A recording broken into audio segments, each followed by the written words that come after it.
Everybody, these guided notes take a look at Standard 4, Angle Addition Postulate, Standard 5, Geometric Tools, and Standard 6, Pairs of Angles. Let's first define some of these terms. So the first term is degree, and this is a degree symbol. We are probably used to seeing this when discussing temperature. And in geometry, a degree is the unit measure for an angle. Unit measure for an angle.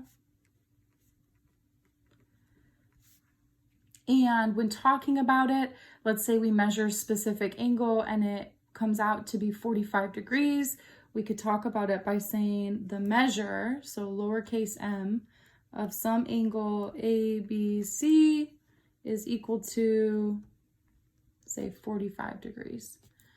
Lowercase m, measure of angle ABC is equal to 45 degrees. The next three terms go together, and these are ways to classify angles: acute, obtuse, or right. Let's actually talk about right angles first. So right angles are angles that are equal to 90 degrees. So right angle is an angle equal to 90 degrees. And 90 degrees forms a corner, like the corner of your page, or 90 degrees. Those are the angles inside of a square. So think of a square or the corner of your page for a right angle. A right angle, let's draw a diagram, would look like this. And I'm going to add some points to it. So A, B, C. And right angles have a certain type of tick mark inside of them, and it's a square tick mark. So you could make a note here that this is called a tick mark. And right angles have this 90-degree square tick mark. Next, let's talk about acute angles. Acute angles are angles less than 90 degrees. Angle less than 90 degrees. So when we draw a diagram, we need to draw it smaller than our corner here. So smaller than 90 degrees. So here would be an acute angle. Again, I'll use three letters here, angle A, B, C. We're talking about this angle. I actually want to practice or refresh your memory on using a symbol to talk about this diagram. So if we want to write about this angle, the easiest way would be to just title it angle B, because again, B is our vertex. Another way that we could write about this angle is by using three letters. But keep in mind, if we use three letters, B has to go in the middle because B is our vertex. So we could also call this angle ABC. Or we could call it angle CBA. All of those would work because we're keeping B, our vertex, in the middle. And then our last classification of angles here is an obtuse angle. And an obtuse angle is an angle between 90 degrees and 180 degrees. Angle between 90 degrees and 180 degrees. And I like to make this specification here because if an angle is greater than 180 degrees, it's something that we call a reflex angle, and we're just going to look at obtuse angles. So they're between 90 degrees and 180 degrees, meaning I need to make my angle look bigger than this corner one here. So it could look something like this, where you're looking at this angle. So I have angle A, B, C, and here we can see that it's obtuse. It's bigger than my right angle. All right, next up, let's practice using a protractor. So let's do examples A and C together, and then you can try examples B and D. So here's my protractor. Yours may look slightly different, and that's okay.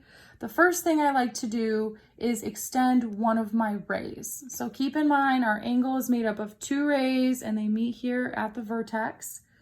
And I'm going to use this bottom ray as the ray that I'll line up with the bottom of my protractor. So I'm going to extend this ray. And the way that I do that is by using the straight edge on my protractor. And you want to be very careful when doing this, be very precise and extend that ray.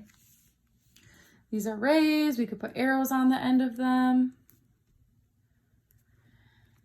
And now there are two things that we have to keep in mind when using our protractor. So the first is that we have to line up our vertex of the angle with this point right here on the protractor.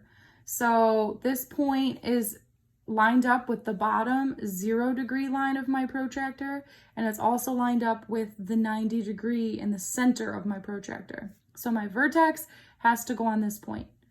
The second thing I have to keep in mind is that one of my rays has to line up on the 0 line of my protractor, the bottom 0 line. So I'm going to let this bottom ray line up with this bottom 0 degree line on my protractor.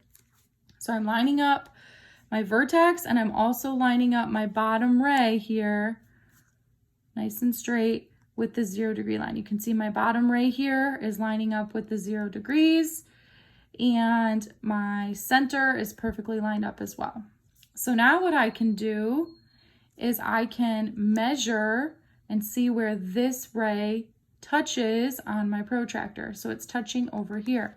So if this ray is at 0 degrees flat, I am now using the bottom set of numbers on my protractor to count around. So this ray is at 0 degrees, and my other ray is up here at 150 degrees. Well, why is this ray actually going through two numbers, right? It's going through 150 degrees, and it's also going through 30 degrees. You have to keep in mind what type of angle you're looking at.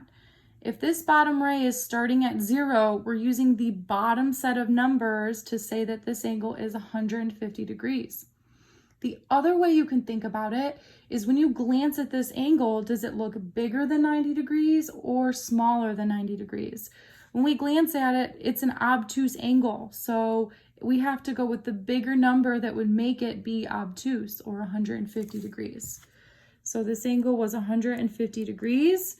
And also we can classify it as an obtuse angle. And this matches. If it's obtuse, our angle measure has to be greater than 90 degrees and less than 180 degrees. All right, let's look at example C as well. So I'm again going to use this bottom ray to line up with the bottom edge of my protractor, and I'm going to extend this ray. So use your straight edge on your protractor, extend that ray. And now I need to line up my vertex with the center of my protractor, and I also need to line up my bottom ray with the bottom 0 line on my protractor. So I am lining them up, and I can see here my ray is coming through, peeking through my protractor right here. So if my bottom ray is here at 0, I'm using this bottom set of numbers. So this angle would be, you can tell it's between 40 and 50. So you have to be very precise here. So it would be 45 degrees.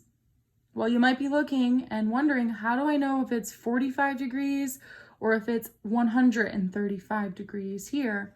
Again, keep in mind your bottom ray is at 0. So we're using this bottom set of numbers here.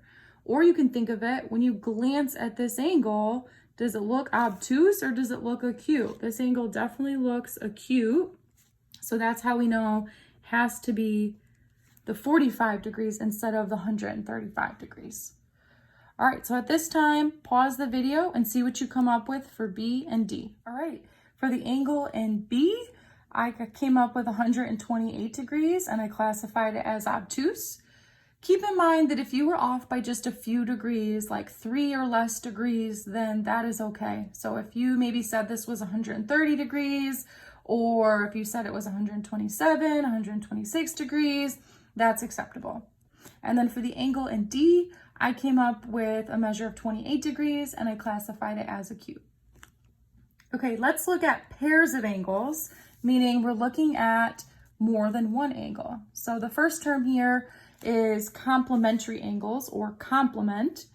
And complementary angles are angles that add up to 90 degrees. Angles that add up to 90 degrees. The way I like to think of this is a 90-degree angle is a right angle. And we said right angles form a square. You can think of them like the corner of your page. Well, complementary angles start with a C, and so does the word corner. So complementary angles start with a C, and they form a corner, meaning they add up to 90 degrees. It asks us which pair of angles match the term. So our term is complementary angles. So which pair of angles here add up to 90 degrees? Well, 55 degrees plus 35 degrees add up to 90 degrees. Our next term is supplementary angles or a supplement. And supplementary angles are angles that add up to 180 degrees. Angles that add up to 180 degrees. And the way I like to remember this is supplementary starts with an S, and 180 degrees forms a straight line. So supplementary starts with an S, which forms a straight line, meaning the angles add up to 180 degrees. So when looking at supplementary angles, which pair of these angles are supplementary? It would be our first two angles here, because 125 degrees plus 55 degrees adds up to 180 degrees. The last term here is linear pair property. And this says that if two or more angles form a straight line, like we can see here in the figure, if two or more angles form a straight line, then they add up to 180 degrees.